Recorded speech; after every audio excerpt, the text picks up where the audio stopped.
Akhirnya Rusia masuk juga tentaranya ke Ukraina Timur. Putin mau belah negara Ukraina secara bertahap. Amerika Biden hanya bisa berkoar-koar menghujat Putin. Komunikasi politik dan langkah negara Amerika sekarang adalah nol besar. Maklum, si bosman ini beraliran politik agak mirip Republikan, khususnya Trump yang pro swasta, sangat anti kebijakan Biden yang heavy on government, mirip 6 presiden di Indonesia. Sehingga komennya sinis si bosman ini atas tindakan Biden, sesinis dan sepesimis langkah kebijakan luar negeri Wakanda dan kebijakan ekonomi di negeri Wakanda. Bener deh, Biden tidak pernah berani bertemu dan kontak langsung dengan Putin. Mungkin karena sudah pikun, seperti semua orang ketahui masalah kesehatan Biden ini, termasuk lemahnya si Kikling Harris yang suka cekikikan di depan publik ketika tidak bisa menjawab pertanyaan-pertanyaan. Pastinya penasihat-penasihat Gedung Putih membatasi langkah keduanya di publik internasional. Dan inilah sebenarnya masa yang ditunggu oleh New Mind untuk bergerak. Di masa Biden untuk Indonesia berdaulat melawan IMF dan kaki tangan Amerika di dalam lembaga atau organisasi multilateral. Ya susah ya kalau yang dipikirkan pejabatnya hanya ekonomi elitis serta politik kekuasaan lingkar pribadi pejabat-pejabatnya. Lanjut deh urusi perut kalian itu.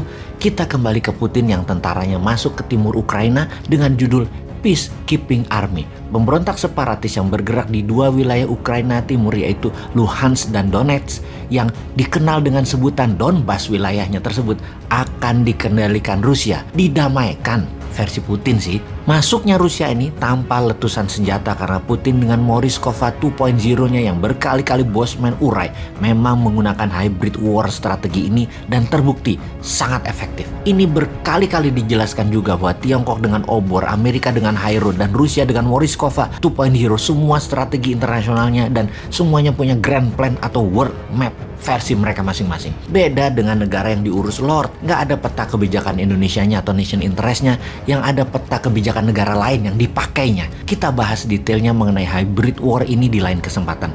Memang susah kalau pejabat, nggak ada yang pernah ikut lemhanas secara benar untuk mengelola negara Wakanda ini. Yang ada di kantongnya aja yang dipikirin, nggak nyampe otaknya kalau menjadi pemimpin dunia bernegaranya. Kita kembali ke Donbas. Wilayah ini sejak Rusia mencaplok Crimea di tahun 2014 mengatakan kemerdekaannya dan akan bergabung ke Rusia.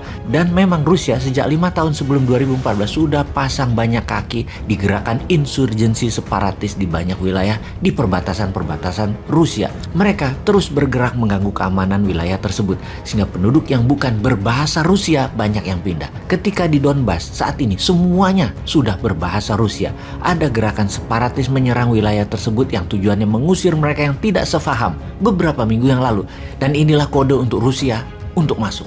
Dan sekarang akhirnya Rusia masuk dengan mengklaim misi perdamaian. Begitu masuk, pertempuran selesai.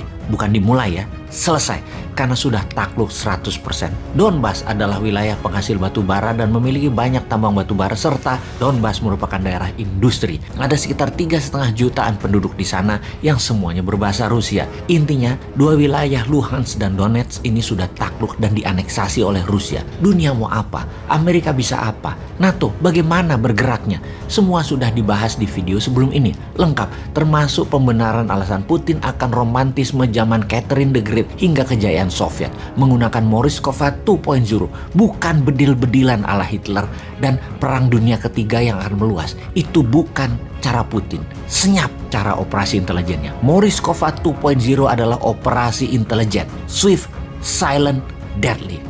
Kok sama dengan motonya Bosman ya?